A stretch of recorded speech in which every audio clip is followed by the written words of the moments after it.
Welcome to my intensity day, number 2.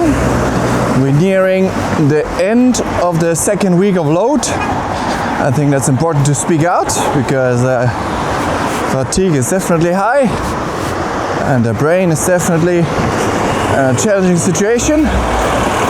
So just to get it out of the brain, I think it's good to talk it through, just to get it out of the system, because the endurance journey is challenging, especially today. I'm kind of feeling the pains of that for sure.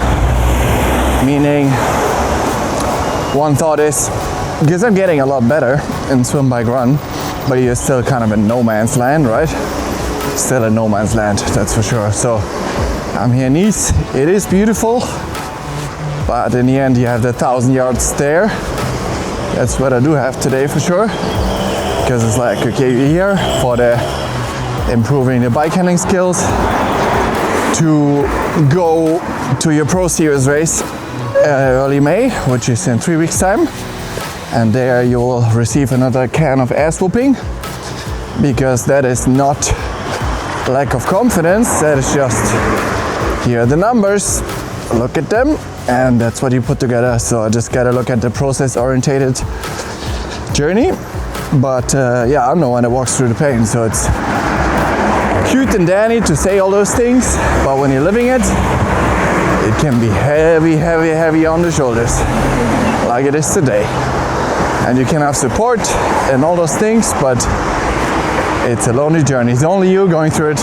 It's only you doing your load, the training. It's only you doing all the sacrifices in life and all the things and your whole existence. So, do I love it today? Oh no, absolutely not. But yeah, how you're gonna get towards your goals? What could you do? Okay, you could take a full off day. Would you feel better? No, I'm gonna feel worse at the end of the day. I'm literally one day even more behind than what I was before.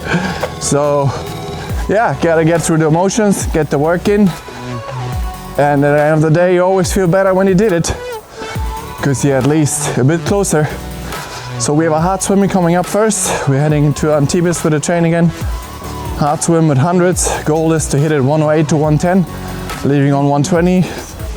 And the 400s after, zone 3, goal is 5:05 minute for that. Haven't done that before, tired today, we'll see if I hit it, but I'm gonna rip my guts out to try and make those times, because it's very important that I make those times if I want to have a shot to be anywhere in the swim in 3 weeks time. That's reality.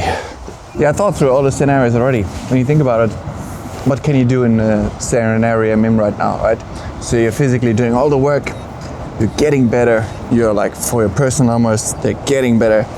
They're not good enough to be podium winning, but you're on the journey up, so you're kind of climbing the ladder. So you have to find a way to love the process, which is not always easy when you get your head kicked in and you know you can do better, but the only way to get better is keep showing up. It's the only way they're gonna get there. So a lot of what I could do is, okay, you could just race some low caliber races where 5 people start and then you get 4th, and it's like, wow. But then you don't know if you're actually better compared to the best. So I rather go to the absolute best races again Pro Series race, which is in Europe. Yeah, the highest caliber racing again, the first one of them at least. And then I know at least, okay, these are the best guys. Where am I at this moment? So you get an objective ranking where you want to go. I don't want to measure myself against something that is not the best where I want to go. So is there more pain involved? Because you obviously much higher level and chance to get your teeth kicked in a lot higher? Of course. But if I want to go there, I have to measure myself against that. So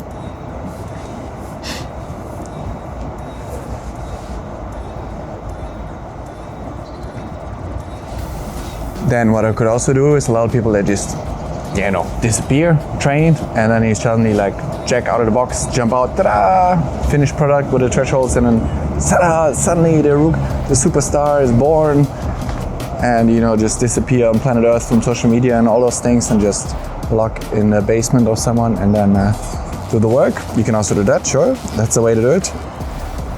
but I don't have any value for others if I do that. So I'm gonna keep making those videos, at least until day 100, and then see what happens. But yeah, this is a bit the grind, and I think you don't have to be a pro triathlete. It has nothing to do with pro athlete.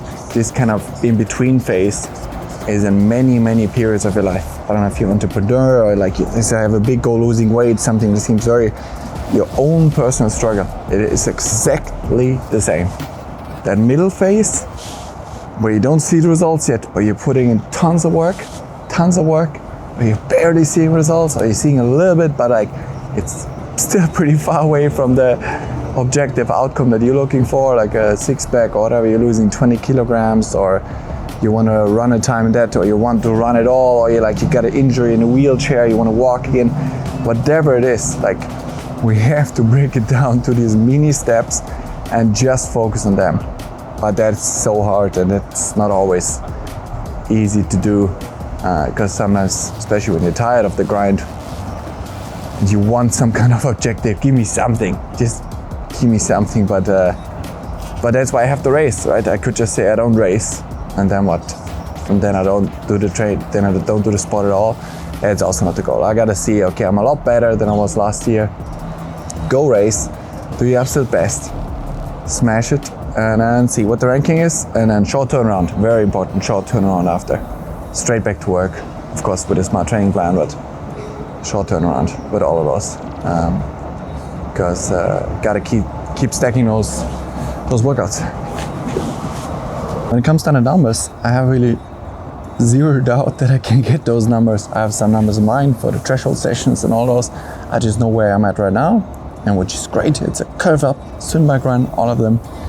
But I know the workouts I gotta run, the threshold run paces, and I'm dropping seconds on the thresholds all the time, getting faster, the same effort and heart rate. It just takes time. There's no way around it. There is no way around it. If you're a bodybuilder, you're trying to build muscle or whatever it is, like during sports, you gotta stack the workouts. You gotta stack them, and the least frequent you stack them and have setbacks or anything that is, interrupting travel or some sponsorship commitment or whatever it is, you're going backwards. There's no way around it. Like, it's only this, and it's the only best way to do it. If you stack workouts consistently, you're gonna get those dream thresholds, and I am gonna get them, but it's gonna take a minute. How long? I don't know, but the last 6 months, I've had maybe a 30% improvement, so that's pretty steep for 6 months, so I'm doing great.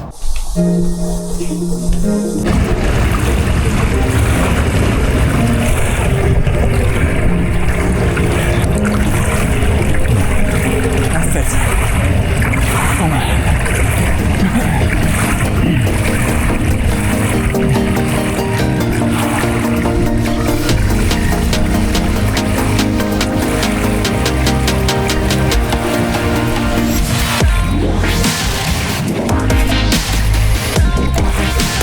Yeah.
sometimes you ask for gift and complain a little bit, like I did earlier, and sometimes you receive a gift. I didn't know what this was, so I didn't smash it. So normally the goal was 4 times 100, leaving on 120, coming in 110, long course, but it's unswimmable, long course right now, into 400, zone 3, leaving on 530, aiming for 545. Well, that was the plan. Then I thought, okay, I break it down, let's maybe aim for 105 for the hundreds here and short course yards. Well, I didn't manage that because I swam in water at 55, 56 and I didn't drill it. It was all about the mobility before. It took me probably 20, 25 minutes and mainly was the glutes. I can show you after. If you don't do that, sorry, it's not about you, it's about me. Like, I do that and it helps me a lot. So without that I would not swim it. So I left it leaving on 110 and I came in between 55 and 58. And it felt like threshold. Insane. It was all about timing and the activation as well before. Into the 400s, I swam on shortest yards 450, leaving on, yeah, anyway, 30 seconds later. And that's straight, 3 sets. Wow, man. Now we got another 16 times 100 left. It's with tools, leaving on 130 the first one, and the second 8 on 125. But yeah, times here don't really matter. The main set is done, and now it's just about holding technique and wow, it's all about the hip and core and holding that for me. So great.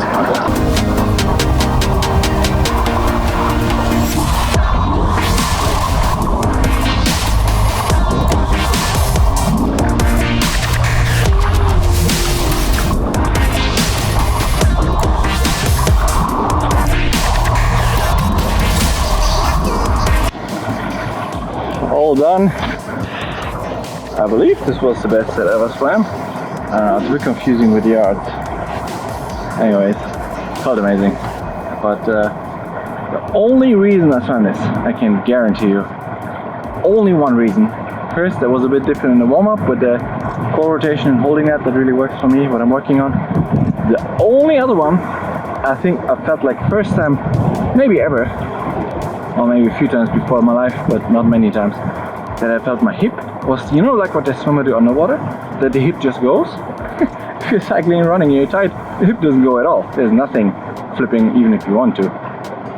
So that is mainly mobility. If I didn't do the hip mobility, you know, like internal rotation, this one pulling up, I did probably 25 minutes before. If I didn't do that, I can guarantee you 100% I would have swam maybe 10 seconds slower per 100. I have to do the math on this. This seems, if the watch wouldn't go in cycles, then I know it's, I don't know. This is yards, this is the clock. I don't understand. Well, it's good.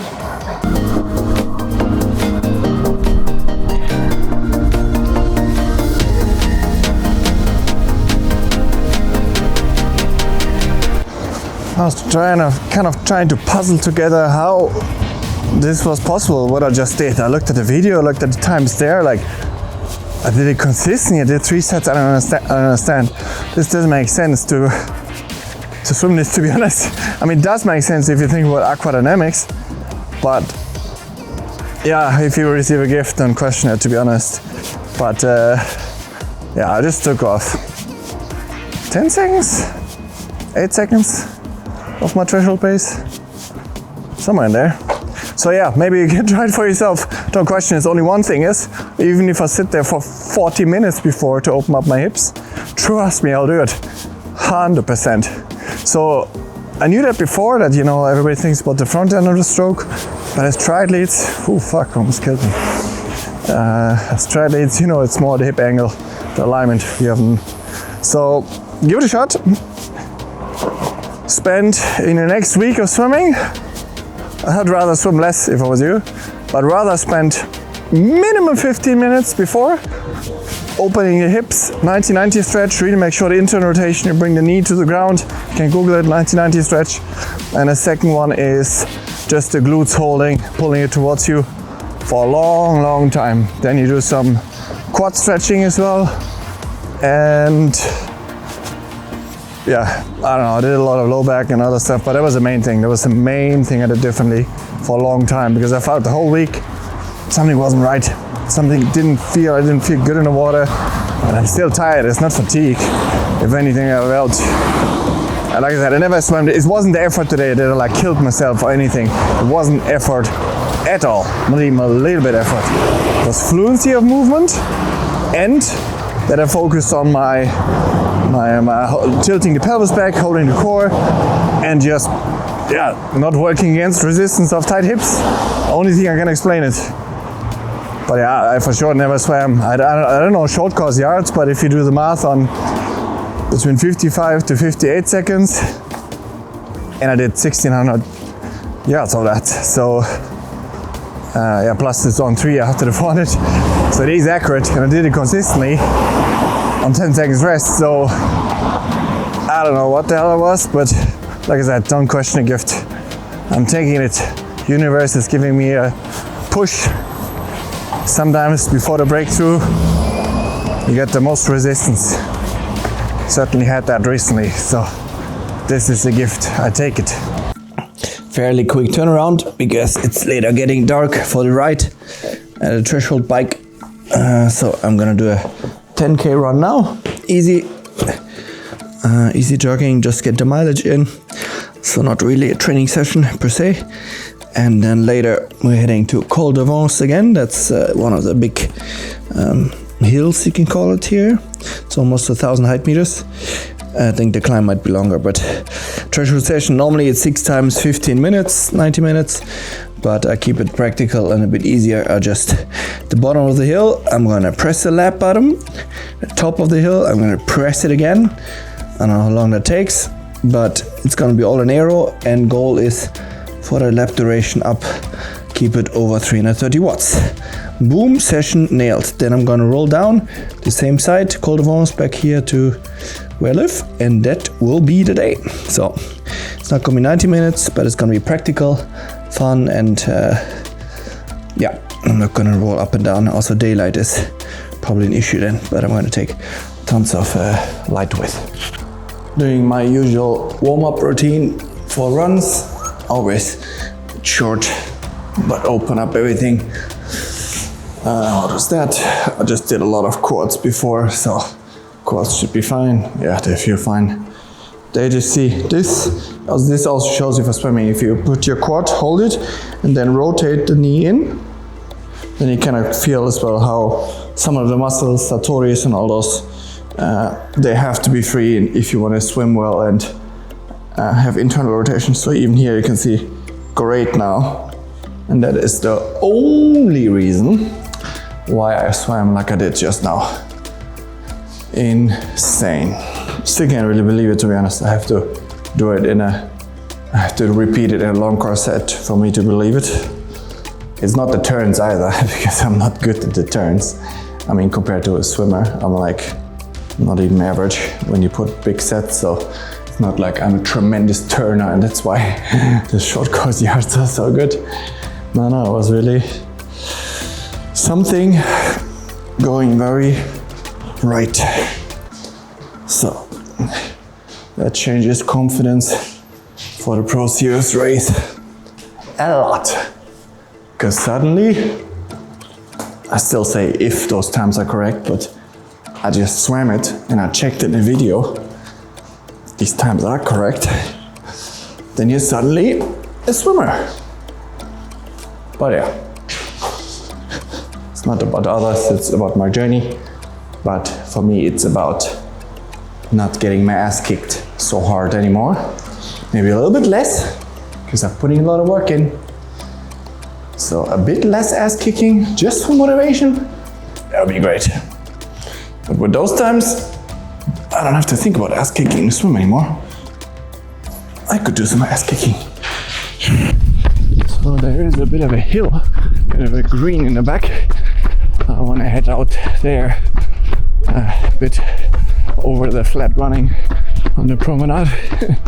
So we're gonna head a bit there. A bit up, but it's better for you. I really notice big time the difference between running at home with like up down and not running tarmac all the time.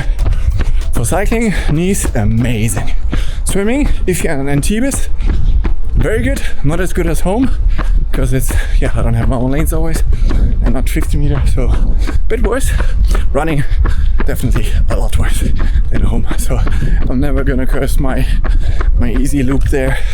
Paradise, forest running, no tarmac, absolute Paris, because there are no bonus points for running your mileage on tarmac, except it gives you injury risk. Like, I was trying to do the math on that. I would say 50k on the road. What do you guys think? 50k on the road equals per week equals maybe 80k on soft gravel. I just made that up, but it feels right because running 80k here, oh my god, so much more load than legs, and it's not like load that makes you better, it just makes you injured.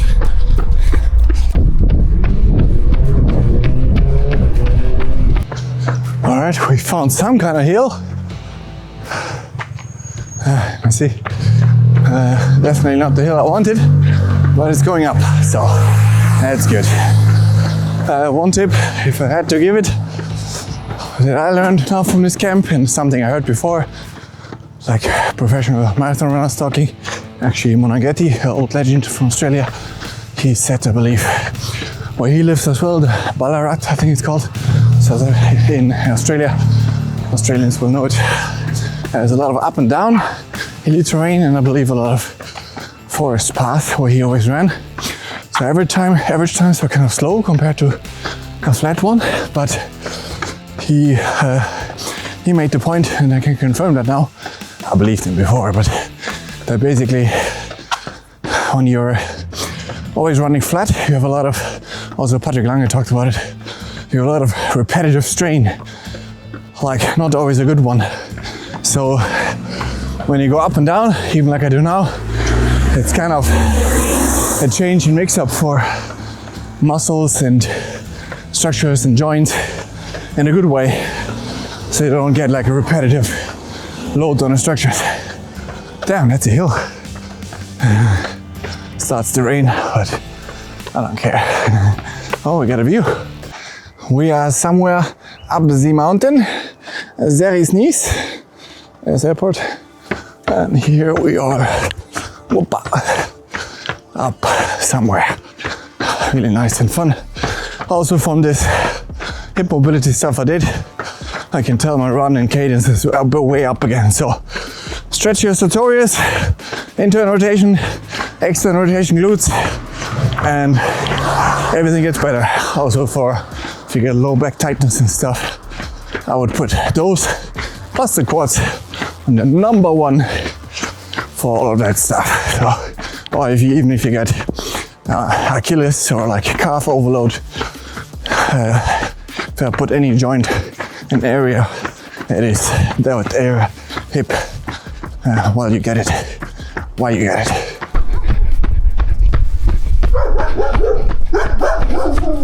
doing? What are you doing? One thing about the swim mobility, talk with my wife as well. She works with the best swimmers in Finland, and think about it. Also talk with my swim coach Aaron about it, same pattern. So swimmers, they don't bike and run. So objectively, they don't have nearly as much stuff that's tightening your hips as us triathletes.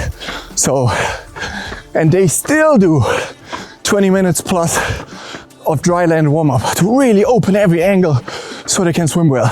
And then us triathletes, most, you're probably guilty, just jump in, do absolutely nothing and just go around there. So I've been doing dry land warm up for a good 2-3 years now, and I would put it, now looking back, probably close to number one reason why I improved to swim. Set structure, sure, consistent swimming, sure, but you can't tell your body to go on a certain angle if you don't have the angle to joint, so it doesn't matter. Yeah, anyways, do it or don't do it, up to you, but worked for me, and you see what it did to me today. Absolute gift, amazing. So I talked with my swim coach as well, Aaron, and he has a 52 short course yard threshold, swims in the US right now. And he said, that was interesting, I thought I shared, when he has a bad day, really bad day, he's about 3 seconds slower. So anything slower than that, it's time to get out. So with fatigue. So kind of just objectively to know the ranges. What is a top level swimmer?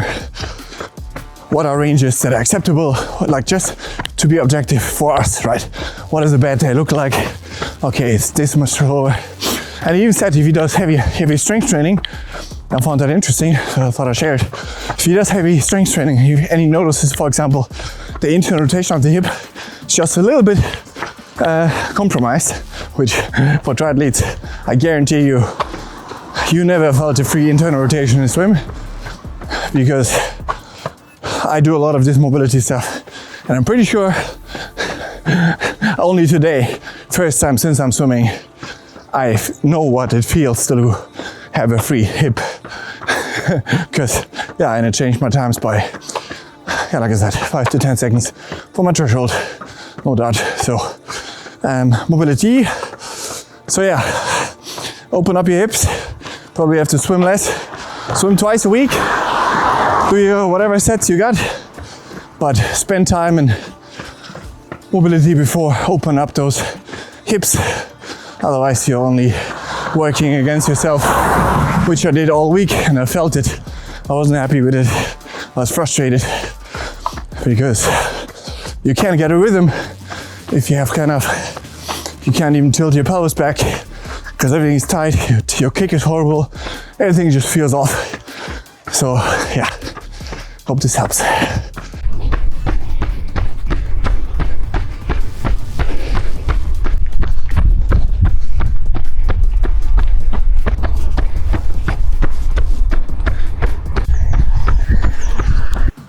The rain is really warm here, like a summer kind of rain. I have this long sleeve, not cold at all, luckily. So,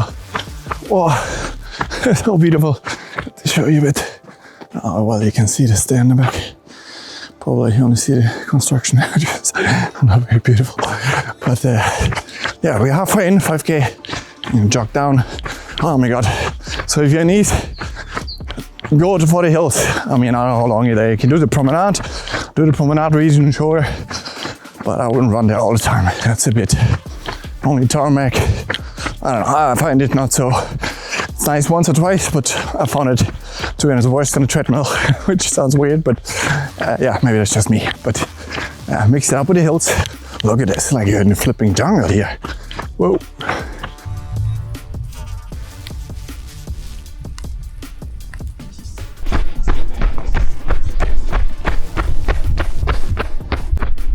There, we're heading down to the coastline again.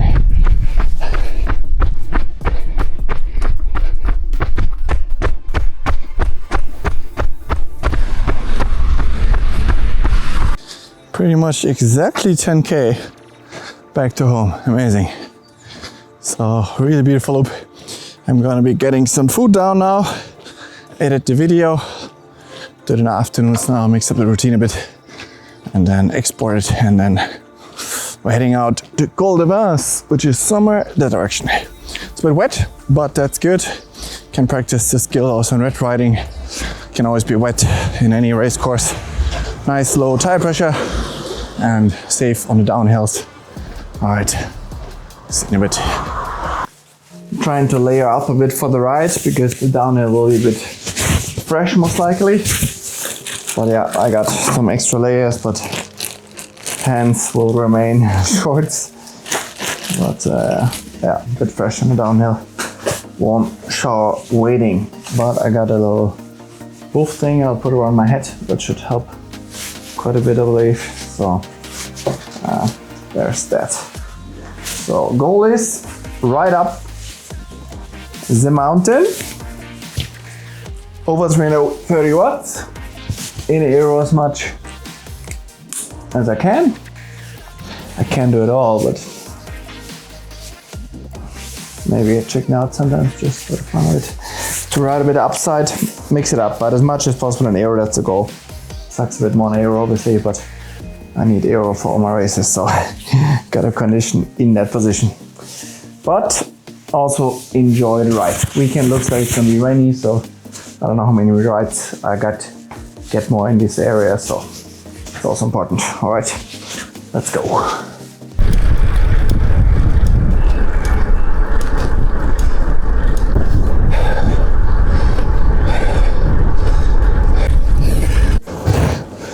For me, 400 has to become the new 300. So everything that feels right now like 350 watts has to be 450.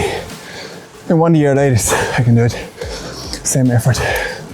And same as 4.5 bar tire pressure, it's the new 5.5 bar tire pressure. Ah, it's king.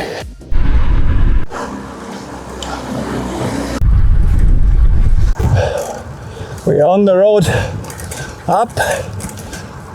Main thing, I'm just gonna enjoy it like I did yesterday. Just really soak it all in.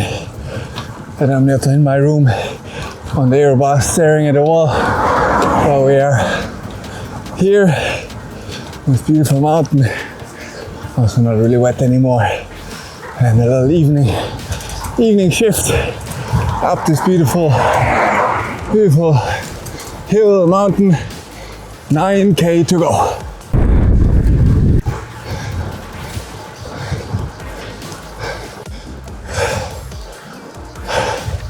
Beautiful, no music, just some birds here and me breathing. This is nice. This is what I dreamed of when I was sitting at my job for many years, but didn't have the courage to pull the pin. Yeah, now I do have the courage, so I'm living it. Yes, sometimes I have frustration, but that's part of it. And fatigue is kind of in your job description. So that means your mind might wander sometimes for the negative. Or yeah, always important to bring it back and make sure you celebrate the life you're living, because nothing is for granted. Ooh. 400 again. God damn it.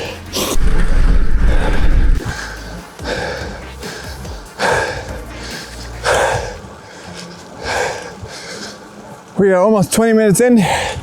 Heart rate is just around threshold 155. Spot on. So I know the climb now, so it's easier to digest mentally.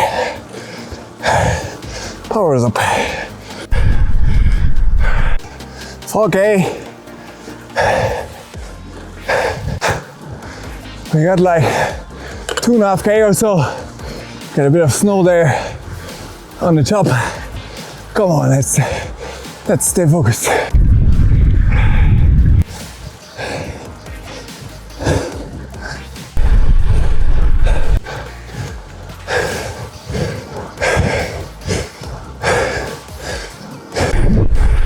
Last kilometer, then you kilometer.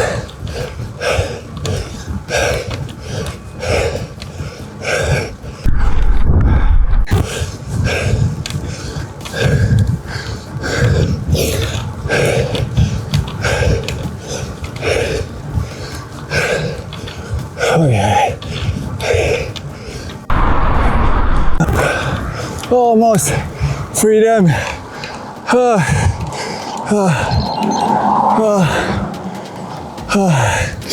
36 minutes from the sign, but I'm 1 hour 10 in, and basically from the start I kept the pressure. I wanted to accumulate as much around threshold as I can. Holy moly, back here. We are back at the top. Oh, it was really good. My aero muscles for sure were giving up in the end to really just stay in there, because it's a lot easier to bring power down obviously when you're sitting up. which of course I will in the race on hills, but most parts of the race is in aero, so I gotta be strong there. Yes, anyways, I did it. I enjoyed it. It's really hard in the end, the last 2K. Luckily I have this. Oh no, Mike is still here. Okay, anyways, I'm just getting changed. I have some long sleeve with, but the jacket is super good as I said, and also people really looked out for me. These look like a Christmas tree with my clothing and the lights as well. People really react differently to it, so which is nice when you're on a bike. And I feel so much better with handling. The main thing, of course, I came here for is bike handling. And now, especially with tire pressure, day 2 with the tire pressure, day 1 was a bit weird because I was used to so much more tire pressure, which was not a good thing. But now day 2 is like, wow, this is such a different riding experience. So really make sure if you have a triathlon bike, really just try and play around with tire pressure a bit. There are these calculators. Just try to stay a bit on low end, depending how heavy you are and all these things. But like, yeah, most roads are a bit rougher, and yeah, these especially in Finland as well. I don't know where you live, but like lower tire pressure, and also like sometimes I feel like, you know, just bump around with the bike, you feel like you're breaking the bike, and you probably do, to be honest. When you have so much pressure and you're bumping around, the bike is not a mountain bike. So yeah, we'll be riding down. I'm so happy I did all the key sessions of block 2 of week 2. One more week to go after I'm back, but tomorrow's a nice easy day with some